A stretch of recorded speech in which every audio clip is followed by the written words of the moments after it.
Evo i vaše mišljenje o političkim protivnicima.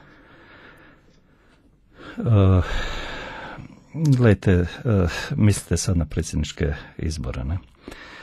Gledajte, ja nažalost tu vam nisam dobar sugovornik jer tu govorimo sad o mojim nedostacima i manama, jer ja ljude ne gledam kao protivnike, nego gledam kao razlike u koncepcijama.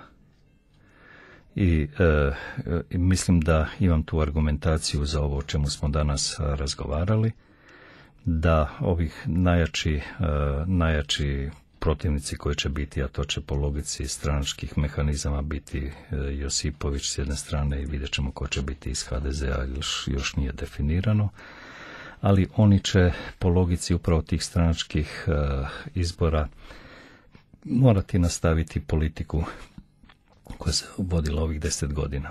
Ja se nadam da će biračko tijelo to uvidjeti i da će vidjeti da sa takvom politikom nećemo dalje doći i da će se opredijeliti za jedan drugi koncept.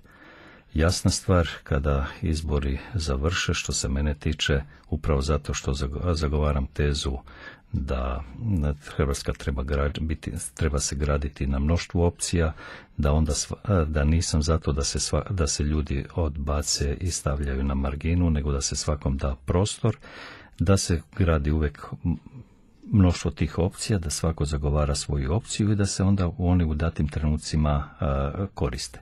Prema tome, protivnici jesmo ili trebamo biti dok traje ovaj period, ali poslije toga trebamo zajedno raditi. Koliko imate podršku?